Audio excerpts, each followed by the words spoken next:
Hi friends, வணக்கம். This is Jyothi from Tenkasi Saral IAS academy. நம்ம இந்த கிளாஸ்ல என்ன பார்க்க போறோம் அப்படின்னா, ஆல்ரெடி நம்மளோட யூடியூப் சேனல்ல நம்ம செல்லோட ஸ்ட்ரக்சர், செல்லின் அமைப்பு பத்தி கிளாஸ் இருக்கு. அண்ட் தென் அது ரிலேட்டடான கொஸ்டின் அண்ட் ஆன்சரும் டிஸ்கஸ் பண்ணியிருக்கோம். இன்னைக்கு அதோட கண்டினியூவேஷன் தான். என்ன அப்படின்னா செல்லோட கிளாசிபிகேஷன், செல்லை எப்படிலாம் வகைப்படுத்தியிருக்காங்க, எதன் அடிப்படையில வகைப்படுத்தியிருக்காங்க அப்படிங்கிறத நம்ம இன்னைக்கு பார்க்க போறோம். ஸோ அப்போ செல்லை எதோட அடிப்படையில வகைப்படுத்தியிருக்காங்க அப்படின்னா, number 1 based on the presence of nucleus, அதாவது உட்கரு இருக்கா இல்லையா அப்படிங்கிறத பொறுத்து என்ன பண்ணியிருக்காங்க, செல்லை வகைப்படுத்தியிருக்கோம். அண்ட் தென் நம்பர் 2 என்ன அப்படின்னா செல்லோட எண்ணிக்கையின் அடிப்படையில, அதாவது அந்த ஒரு செல்லா பல செல்லா அப்படிங்கிறத வச்சு என்ன பண்ணியிருக்காங்க, செல்லோட எண்ணிக்கையின் அடிப்படையிலையும் செல்லை பிரிச்சிருப்போம். நம்பர் 3 என்ன அப்படின்னா தாவர செல், விலங்கு செல். சரியா? சோ அப்போ உட்கருவோட அடிப்படையில ப்ரோகேரியோட்ஸ், யூகேரியோட்ஸ் அப்படின்னு பிரிச்சிருக்காங்க. எண்ணிக்கையின் அடிப்படையில ஒரு செல் உயிரி, பல செல் உயிரி, அதாவது unicellular organism and multi cellular organism. லாஸ்டா பிளான்ட் செல், அனிமல் செல். அப்ப தாவர செல்லுக்கும் விலங்கு செல்லுக்கும் உள்ள வேறுபாடு என்ன? ஓகேவா? அப்ப நோட்ஸுமே நான் உங்களுக்கு இங்கிலீஷ்லயும் கொடுத்துருக்கேன். I will explain in both English and Tamil. ஓகேவா? ஸோ தமிழ்லயும் எக்ஸ்பிளைன் பண்றேன், இங்கிலீஷ்லயும் எக்ஸ்பிளைன் பண்றேன். If you have any doubt, ஏதாவது டவுட் இருந்துச்சு அப்படின்னா கமெண்ட் செக்ஷன்ல கேளுங்க, ஐ வில் எக்ஸ்பிளைன். ஓகேவா? ஸோ ஃபர்ஸ்ட் உட்கருவோட அடிப்படையில based on the presence of nucleus, அப்போ உட்கரு இருக்கா இல்லையா அப்படிங்கிறதோட அடிப்படையில பார்த்தோம் அப்படின்னா ப்ரோகேரியோட்ஸ் அண்ட் யூகேரியோட்ஸ். அப்போ ஃபர்ஸ்ட் ப்ரோகேரியோட் எடுத்துக்கிட்டோம் அப்படின்னா இந்த ப்ரோகேரியோட் உயிரினங்கள்ல எந்த ஒரு தெளிவான உட்கருவுமே இருக்காது. ஓகேவா? ஸோ உட்கரு இல்லாத ஒரு அமைப்பு தான் இது. ஓகேவா? ஸோ உட்கருவை நம்ம இதுல பார்க்க முடியாது. பட் யூகேரியோட் எடுத்துக்கிட்டோம் அப்படின்னா இதுல இட் ஹாஸ் கிளியர் நியூக்ளியஸ், இதுல ஒரு தெளிவான உட்கருவை நம்ம பார்க்க முடியும். ஓகேவா? ஒரு தெளிவான உட்கரு இருந்துச்சு அப்படின்னா அதை யூகேரியோட், உட்கரு தெளிவா இல்லை அப்படின்னா அதுதான் என்னது, ப்ரோகேரியோட் அப்படின்னு சொல்லுவோம். அடுத்து பாருங்க, இந்த யூகேரியோட் உயிரினங்கள்ல அதோட நுண்ணுறுப்புகள், அந்த யூகேரியோட் உயிரினங்கள்ல இருக்கக்கூடிய நுண்ணுறுப்புகள், செல்ல இருக்கக்கூடிய அந்த ஆர்கனல்ஸை சுத்தி என்ன கிடையாது அப்படின்னா செல் சவ்வு நம்ம பார்க்க முடியாது. ஆனா யூகேரியோட் உயிரினங்களை பொறுத்த அளவுல என்ன இருக்கும் அப்படின்னா செல் சவ்வு பிரசன்ட் ஆயிருக்கும், செல் சவ்வு இருக்கும். அததான் சொல்லுவோம், என்ன சொல்லுவோம் அப்படின்னா cell organelles not surrounded by cell membrane. அப்ப எந்த ஒரு செல் மெம்பரேனும் அதை சரௌண்ட் பண்ணியிருக்காது. இங்க surrounded by cell membrane, membrane bound cell organelles அப்படின்னு சொல்லுவோம்.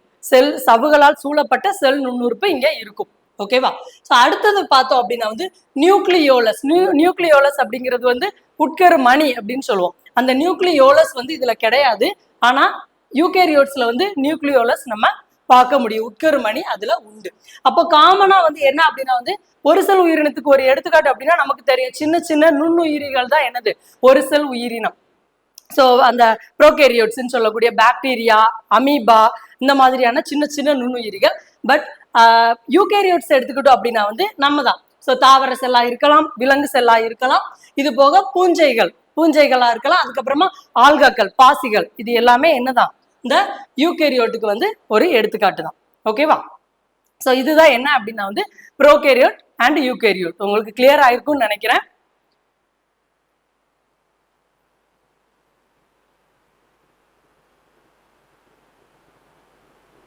ஸோ அடுத்த கிளாசிபிகேஷன் பாருங்க, based on the number of cells, செல்களோட எண்ணிக்கையின் அடிப்படையில. ஸோ அப்ப எண்ணிக்கையின் அடிப்படை அப்படின்னு சொல்லும்போது ஒரு செல் உயிரி, பல செல் உயிரி. நம்ம கிட்ட யாராவது ஒரு கொஸ்டின் கேட்கறாங்க, ஒரு செல் உயிரினா என்ன, பல செல் உயிரினா என்னன்னா சிம்பிளா எல்லாருக்குமே தெரியும், ஒரு செல் உயிரினம் ஒரு செல்லால் ஆனது, பல செல் உயிரினம் பல செல்லால் ஆனது. இது it is a basic answer. ஓகேவா? ஆனா அதை தாண்டி ஏன் ஒரு செல் பல செல்னு பிரிக்கிறோம் அப்படின்னா, அதாவது இந்த ஒரு செல் பல செல் அப்படின்னு சொல்லும்போது, ஃபார் எக்ஸாம்பிள் ஹியூமன் நம்மளை எடுத்துக்குவோம். நம்ம மல்டி செல்லுலார் ஆர்கானிசம், பல செல் உயிரினம் தான். நம்ம உடல்ல ஒவ்வொரு ஃபங்க்ஷனுக்கும் ஒவ்வொரு ஆர்கன் சிஸ்டம் இருக்கு, ஒவ்வொரு உறுப்பு மண்டலம் இருக்கு. அப்படிதானே? அது பேசிக்கா நம்ம எல்லாருக்குமே தெரியும். அதாவது கண்ணு பாக்குறதுக்கு கண்ணு யூஸ் ஆகுது, பிரீத் பண்றதுக்கு நம்மளோட மூக்கு, சாப்பிட்றதுக்கு நம்மளோட வாய், டேஸ்ட் பண்றதுக்கு நாக்கு, அண்ட் தென் அதை உள்ள போயிட்டு டைஜஸ்ட் பண்றதுக்கு ஒரு டைஜஸ்டிவ் சிஸ்டம், ஒரு செரிமான மண்டலம் இருக்கு, சிறுகுடல், பெருகுடல், அதுக்கப்புறமா கிட்னி, நம்ம உடல்ல இருக்கக்கூடிய கழிவுகளை ஃபில்டர் பண்ணி வெளியேற்றுறதுக்கு கிட்னி இருக்கு, இதயம் இருக்கு, பிளட்டை பம்ப் பண்றதுக்கு ரத்தம் இருக்கு, ஆக்சிஜனை எடுத்துட்டு போய் கொடுக்கறதுக்கு, கழிவுகளை எடுத்துட்டு போய் வெளியேற்றுறதுக்கு, இந்த மாதிரி ஒவ்வொன்றுக்கும் ஒவ்வொரு உறுப்பு மண்டலங்கள் தனித்தனியா நமக்கு இருக்கு, அப்படிதானே? ஆனா இந்த ஒரு செல் உயிரினத்தை பொறுத்த அளவுல இப்ப நம்ம பார்த்த எல்லா ஃபங்க்ஷனையுமே பாக்குறதா இருக்கட்டும், கேட்கறதா இருக்கட்டும், நடக்கிறதா இருக்கட்டும், டைஜஷனா இருக்கட்டும், எல்லா ஃபங்க்ஷனையும் அந்த ஒரே ஒரு செல் மட்டும் பண்ணும். அப்போ அனைத்து வேலைகளையும் ஒரே செல் மேற்கொண்டால் அதுதான் ஒரு செல் உயிரினம், யூனிசெல்லுலார் ஆர்கானிசம். ஆனா ஒவ்வொரு வேலைக்கும் தனித்தனியா அதற்கான உறுப்பு மண்டலங்கள் இருந்துச்சு அப்படின்னா அதுதான் என்னன்னு சொல்லுவோம், மல்டி செல்லுலார், பல செல் உயிரினம் அப்படின்னு சொல்லுவோம். ஓகேவா? ஸோ இதுக்கு முன்னாடி இன்னொரு விஷயம் உங்களுக்கு தெரிஞ்சிருக்கணும். இப்ப எப்பவுமே செல் அப்படின்னா வந்து செல் நிறைய செல்கள் சேர்ந்ததுதான் திசு, நிறைய திசுக்கள் சேர்ந்தது உறுப்பு, நிறைய உறுப்புகள் சேர்ந்தது உறுப்பு மண்டலம். சோ இந்த உறுப்பு மண்டலங்கள் சேர்ந்துதான் ஒரு உயிரினம். புரிஞ்சுதா? சோ எப்பவுமே இந்த ஆர்டர் வந்து எந்த உயிரினத்திலையுமே வந்து மாறாது. செல்கள் சேர்ந்தது திசுக்கள் சேர்ந்ததா ஒரு உறுப்பு, நிறைய உறுப்பு சேர்ந்ததா உறுப்பு மண்டலம், அந்த உறுப்பு மண்டலம் ஃபுல்லா சேர்ந்ததா யாரு, நம்ம ஹியூமன்ஸா இருக்கலாம், அனிமல்ஸா இருக்கலாம், எல்லாமே அப்படிதான். ஓகேவா? அதேதான் இங்க வந்து கொடுத்திருக்காங்க. அப்போ ஒரு செல் உயிர், யூனிசெல்லுலார் ஆர்கானிசம் அப்படின்னு சொல்லும் போது ஒரு செல்லால் ஆனது. அதே மாதிரி இது வந்து பல செல்லால் ஆனது. அப்போ ஒரு செல் தான் எல்லா ஃபங்க்ஷனையுமே வந்து என்ன பண்ணுது. So only one sell perform all necessary functions. But இங்க பாருங்க, டிஃபரண்ட் செல்ஸ் ஒர்க் டுகெதர், நிறைய செல்ஸ் சேர்ந்து திசுவா மாறி ஒரு பணியை மேற்கொள்ளுது. சரியா? அதுதான். சோ பாருங்க, அப்போ நிறைய சின்ன சின்ன உயிரினங்கள், சரியா, அமீபா, பாரமீசியம், பாக்டீரியா, இந்த மாதிரியான எல்லாமே என்ன அப்படின்னா வந்து example of unicellular organism. But மனிதன், ஹியூமன் எடுத்துக்கலாம், இல்ல விலங்குகள் எடுத்துக்கலாம், இல்ல தாவரங்கள், பிளான்ட்ஸ் எடுத்துக்கலாம். These are all the example of multicellular organism, பலசெல் உயிரினத்துக்கு ஒரு எடுத்துக்காட்டு. சோ தாவரங்களுமே வந்து என்ன அப்படின்னா வந்து பலசெல் உயிரினம் தான். சோ உங்களுக்கு நமக்கு அதுல டவுட்டே வரக்கூடாது. ஏன் அப்படின்னா எப்படி வந்து ஒவ்வொரு வேலைக்கும் தனித்தனி உறுப்புகள் வேணுமோ அதே மாதிரி தானே தாவரத்திலையும். நீரை அப்சர்வ் பண்றதுக்கு வேறு இருக்கு, அந்த அப்சர்வ் பண்ண நீரை கொண்டு போய் கொடுக்கறதுக்கு சைலம், உணவை கொண்டு போய் கொடுக்கறதுக்கு ஃப்ளோயம், ஒளிச்சேர்க்கை மூலமா உணவு உற்பத்தி பண்றதுக்கு இலைகள் இருக்கு. இப்படி ஒவ்வொரு ஃபங்க்ஷனுக்கும் அதுக்கும் தனித்தனி உறுப்புகள் தானே இருக்கு. ஸோ தாவரங்களுமே என்னதான், ஒரு பலசெல் உயிரினம் தான். ஓகேவா? ஸோ அதுதான். ஸோ ப்ரோகாரியோட்ஸை பொறுத்தளவு அந்த ஒரே செல் தான் என்ன பண்ணுது, எல்லா ஃபங்க்ஷனையுமே பண்ணும். பட் யூனிசெல்லுலாரை பொறுத்தளவுல செல்ஸ், நிறைய செல்கள் சேர்ந்து திசுக்கள் சேர்ந்து இந்த உறுப்பு, ஸோ அது ஃபுல்லா சேர்ந்து என்ன பண்ணுது, ஒரு உயிரினத்துல ப்ராப்பரா ஃபங்க்ஷன் பண்ணும். ஓகேவா? ஸோ இதுதான் என்ன அப்படின்னா வந்து அப்போ ஒரு செல் உயிரினத்துக்கும் பல செல் உயிரினத்துக்கும் உள்ள எடுத்துக்காட்டு, வேறுபாடுகள். ஸோ அடுத்தது என்ன பார்க்க போறோம் அப்படின்னா difference between plant cells and animal cells, தாவர செல்லுக்கும் விலங்கு செல்லுக்கும் உள்ள வேறுபாடு. அப்போ இந்த தாவர செல்லுக்கும் விலங்கு செல்லுக்கும் நிறைய வேரியேஷன்ஸ், நிறைய டிஃபரன்சஸ் வந்து இருக்கு. அது என்னன்னு பார்ப்போம். ஸோ அதுல ஃபர்ஸ்ட் பார்த்துக்கிட்டோம் அப்படின்னா வந்து பிளான்ட் செல். இதுல என்ன அப்படின்னா வந்து இந்த தாவர செல்களுக்கு வந்து என்ன இருக்கும் அப்படின்னா வந்து எப்பவுமே அது எப்படி இருக்கும் சைஸ் அப்படின்னா, சைஸ் அளவுல வந்து எப்படி இருக்குன்னா பெருசா இருக்கும். சரியா? ஸோ அளவுல வந்து பெருசா இருக்கும் தாவர செல்கள். ஆனா விலங்கு செல்களை பொறுத்தளவுல அளவுல சின்னதா இருக்கும். சோ என்ன அப்படின்னா இப்போ ஒரு பிளான்ட், தாவரங்கள் எடுத்துக்கிட்டோம் அப்படின்னா அதோட வளர்ச்சி வந்து என்ன ஆயிட்டே இருக்கும். சோ கண்டினியூஸா இருந்துட்டே இருக்கும். ஆனா மனிதர்களை எடுத்துக்கோங்க, ஒரு குறிப்பிட்ட ஸ்டேஜுக்கு அப்புறம் நம்மளோட growth வந்து ஸ்டாப் ஆயிரும். சோ அதுதான். அப்புறம் பாருங்க செகண்ட் பாயிண்ட், இந்த தாவர செல்கள் வந்து ஹார்டா இருக்கும், கடினத்தன்மை உடையது. அப்படிதானே? இந்த மரத்தை ஒரு மரம் இருக்குன்னா அந்த மரத்தை போய் நம்ம தொட்டு பார்த்தோம்னா எப்படி இருக்கும், அதோட அவுட்டர் சர்ஃபேஸ் சொரசொரப்பா இருக்கும்.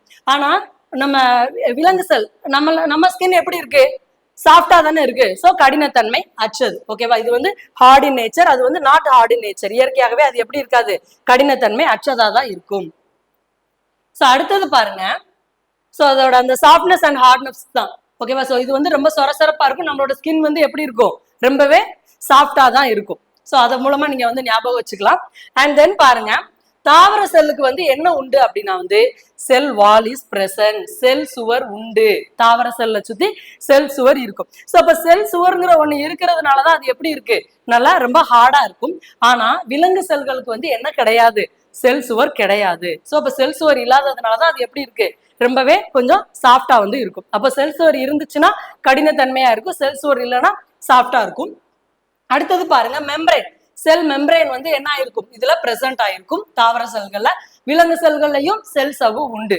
அப்போ போத் பிளான்ஸ் அண்ட் அனிமல் செல், தாவர செல்களுக்கும் விலங்கு செல்களுக்கும் செல் சவ்வு வந்து காமனா இருக்கும். பட் தாவர செல்கள்ல மட்டும்தான் நம்மளால என்ன பார்க்க முடியும், செல் சுவரை பார்க்க முடியும். ஓகேவா?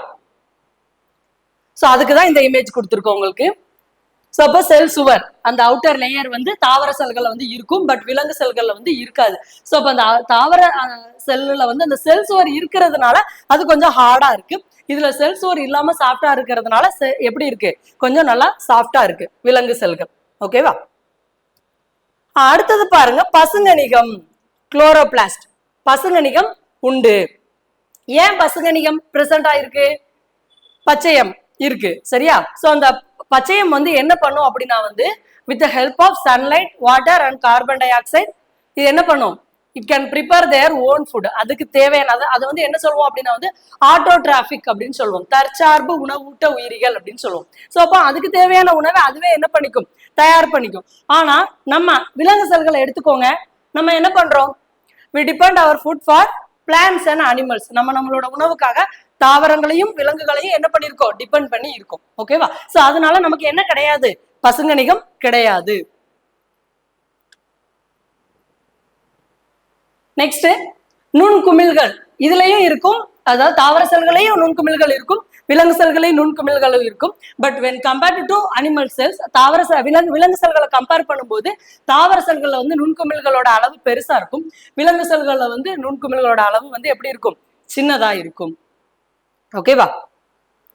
அப்புறமா சென்ட்ரியோல். சென்ட்ரியோல் அப்படிங்கிற ஒரு, அதாவது செல் பகுப்பின் போது குரோமோசோம்களை பிரிக்கக்கூடிய சென்ட்ரியோல் வந்து இந்த தாவர செல்கள்ல கிடையாது. ஆனா அந்த சென்ட்ரியோல் விலங்கு செல்கள்ல மட்டும் என்ன ஆயிருக்கும், பிரசன்ட் ஆயிருக்கும். ஸோ ஓகே, அப்போ அந்த குரோமோசோம்களை பிரிக்கிறதுக்கு தான் அந்த சென்ட்ரியோல் வந்து உதவுது. அது தாவர செல்கள்ல இல்ல. அப்ப தாவர செல்கள் அது இல்லை அப்படிங்கும் போது அப்ப அந்த ஃபங்க்ஷனை எது பண்ணும் அப்படின்னு கேட்டீங்க அப்படின்னா வந்து நுண்குமிழ்கள், நுண்குழாய்கள் அப்படின்னு சொல்லக்கூடிய மைக்ரோ டியூபிள்ஸ் தான் என்ன பண்ணும், அந்த சென்ட்ரியோல் பண்ணக்கூடிய ஃபங்க்ஷனை பண்ணும். ஸோ இதுதான் சென்ட்ரியோல். இதுதான் என்ன பண்ணும் அப்படின்னா வந்து அந்த குரோமோசோமோட ஸ்ட்ரக்சர், இந்த மாதிரியான ஒரு ஸ்ட்ரக்சர் இருக்கும் குரோமோசோம். செல் பிரிதல் நடக்கிறதுக்கு முன்னாடி இப்படிதான் இருக்கும் குரோமோசோம். இது என்ன பண்ணும் அப்படின்னா வந்து இந்த குரோமோசோமை ரெண்டா வந்து பிரிச்சு இங்க ஒரு ஆஃப், இங்க ஒரு ஆஃபா வந்து என்ன பண்ணிடும், பிரிச்சிடும். இப்படி செல் பிரிதல் நடந்தா மட்டும்தான் ஒரு உயிரினத்துல வந்து வளர்ச்சி வந்து ஏற்படும். சரியா? சோ இவ்வளவுதான் வந்து சென்ட்ரியோலோட ஃபங்க்ஷன். சோ ஃபைனலா பாருங்க கணிகங்கள், பிளாஸ்டிட்ஸ். சோ கணிகங்கள் அப்படின்னு சொல்லும் போது பசுங்கணிகம் நம்ம கேள்விப்பட்டிருக்கோம், நமக்கு தெரியும். அதே மாதிரிதான் பசுங்கணிகம், வண்ணக்கணிகம், வெளிர்கணிகம்னு 3 டைப்ஸ் ஆஃப் பிளாஸ்டிட்ஸ், அதாவது குளோரோபிளாஸ்ட், குரோமோபிளாஸ்ட், லியூகோபிளாஸ்ட் அப்படின்னு 3 டைப்ஸ் ஆஃப் கணிகங்கள் வந்து என்ன இருக்கும், தாவர செல்கள்ல இருக்கும், டிஃப்ரெண்ட் கலர்ஸ்க்காக. ஆனா அனிமல்ஸ்ல அந்த மாதிரியான எந்த ஒரு கணிகங்களுமே கிடையாது. ஸோ இந்த மாதிரியான பிளாஸ்டிக்ஸ் பிரசன்ட் ஆயிருக்கிறதுனாலதான் இப்ப நார்மலா எல்லா பிளான்ட்ஸும் என்ன கலர்ல இருக்கும், கிரீன் கலர்ல இருக்கும். குரோட்டன்ஸ் பார்த்திருக்கீங்களா, அது என்ன கலர்ல இருக்கும், கலர்ஃபுல்லா எல்லா கலருமே அதுல வந்து வந்திருக்கும். சப்போ நார்மலா கிரீன் கலர் இருந்துச்சு அப்படின்னா வந்து பச்சையம் இருக்கும், நிறைய கலர்ஸ் இருந்துச்சு அப்படின்னா வந்து வண்ண கணிகம் சொல்லக்கூடிய குரோமோபிளாஸ்ட் இருக்கும், கலரே இல்லாம வெளிர் நிறத்துல இருந்துச்சு அப்படின்னா வந்து லியூகோபிளாஸ்ட் அப்படின்னு சொல்லக்கூடிய வெளிர் கணிகங்கள் இருக்கும். பட் இந்த கணிகங்கள் விலங்கு செல்கள்ல கிடையாது, ஆப்சென்ட். சரியா? சோ அப்போ ஓவராலா பார்த்தோம் அப்படின்னா ரெண்டுக்கும் உள்ள டிஃபரன்ஸ் என்ன அப்படின்னா வந்து இது வந்து சைஸ் அளவுல வந்து தாவர செல்கள் பெருசா இருக்கும், விலங்கு செல்கள் சின்னதா இருக்கும். இது வந்து கடினத்தன்மை வாய்ந்ததா இருக்கும், அது நமக்கே தெரியும். விலங்கு செல்கள் வந்து கொஞ்சம் சாஃப்டா இருக்கும். இதுல வந்து செல் சுவர் தாவர செல்கள்ல இருக்கும், விலங்கு செல்கள்ல செல் சுவர் கிடையாது.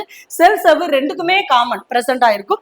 பசுங்கணிகம் தாவரங்கள்ல தான் பார்க்க முடியும், விலங்குகள்ல கிடையாது. நுண்குமிழ்கள் வந்து என்ன ஆயிருக்கும், தாவர செல்கள்ல பெருசா இருக்கும், விலங்கு செல்கள்ல சின்னதா இருக்கும். தாவர செல்கள்ல சென்ட்ரியோல் கிடையாது, விலங்கு செல்கள்ல நம்ம சென்ட்ரியோல பார்க்கலாம். தாவர செல்கள்ல கணிகங்கள் உண்டு, விலங்கு செல்கள்ல கணிகங்கள் கிடையாது. சோ இப்ப நெக்ஸ்ட் என்ன பார்க்க போறோம் அப்படின்னா வந்து ஒரு சில ஃபேக்ட்ஸ், செல் பத்தின ஒரு சில உண்மையான விஷயங்கள் பார்த்தோம் அப்படின்னா வந்து எப்பவுமே ஒரு செல்லோட அளவை வச்சு அந்த உயிரினத்தோட அளவை நம்ம என்ன பண்ண முடியாது, we cannot determine. For example யானை இருக்கு அப்படின்னா யானை எவ்வளவு பெருசா இருக்கு, பட் யானையோட செல்லோ வந்து பெருசா இருக்கும், நம்ம இப்ப எறும்போட செல் வந்து சின்னதா இருக்கும் அப்படிங்கிற முடிவுக்கு நம்ம வர முடியாது. ஏன் அப்படின்னா அந்த செல்லோட அளவிற்கும் அந்த உயிரினத்தோட அளவிற்கும் எந்த ஒரு தொடர்புமே கிடையாது. ஓகேவா? சோ நெக்ஸ்ட் பார்த்தோம் அப்படின்னா வந்து மனித உடலில் உள்ள செல்களின் எண்ணிக்கை அப்ராக்சிமேட்லி தோராயமாக, சோ தோராயமாக எவ்வளவு செல்ஸ் வந்து இருக்கும் அப்படின்னா வந்து 3.7 into 10 to the power 13. ஓகேவா? சோ இந்த அளவு வந்து அந்த மனித உடல்ல உள்ள செல்களின் எண்ணிக்கை. ஏன் இது அப்ராக்சிமேட்டா கொடுத்துருக்காங்க அப்படின்னா வந்து ஸோ ஈச் அண்ட் எவ்ரிடே நம்ம பாடியில நிறைய செல்ஸ் வந்து உருவாயிட்டே இருக்கும், அட் தி சேம் டைம் நிறைய செல்ஸ் வந்து டெட் ஆகிட்டே இருக்கும், இறந்த செல்களும் இருக்கும். அதனால அப்ராக்சிமேட்டா 3.7 into 10 to the power 13 அளவு நம்ம உடல்ல இருக்கக்கூடிய செல்கள் வந்து இருக்கும். சரியா? நெக்ஸ்ட் கொஸ்டின், ஒரு ஆணோட உடல்ல மிகச்சிறிய செல், ஓகேவா, ஸ்மாலஸ்ட் செல் இன் த மேல் பாடி அப்படின்னா வந்து ஸ்பெர்ம் செல். ஒரு ஆணோட உடல்ல மிகச்சிறிய செல் வந்து விந்து செல் தான். அண்ட் தென் மிகப்பெரிய மனித செல், மிகப்பெரிய மனித செல் எது அப்படின்னா வந்து ஓவம், கரு முட்டை தான் மிகப்பெரிய மனித செல். ஓகேவா? சோ நெக்ஸ்ட் கொஸ்டின், மனித உடலில் மிக நீளமான செல் நர்வ் செல், நரம்பு செல். ஓகேவா? So these are all the simple facts about cells. ஓகேவா? ஸோ ஓவராலா இவ்வளவுதான் கிளாசிபிகேஷன். ஸோ அப்போ உட்கருவோட அடிப்படையில எப்படி பிரிக்காங்கன்னு பார்த்தோம், செல்களின் எண்ணிக்கையின் அடிப்படையில எப்படி பிரிக்காங்கன்னு பார்த்தோம், தாவர செல்லா விலங்கு செல்லாங்கிறது அடிப்படையில எப்படி பிரிக்கிறாங்க அப்படிங்கிறதும் பார்த்தோம். இதுதான் ஒரு சில முக்கியமான காமன் ஜிகே கொஸ்டின்ஸ் கூட வச்சுக்கலாம். ஓகேவா? ஸோ இவ்வளவுதான் இன்னைக்கு கிளாஸ்ல. நெக்ஸ்ட் கிளாஸ்ல பார்க்கலாம். தேங்க்யூ.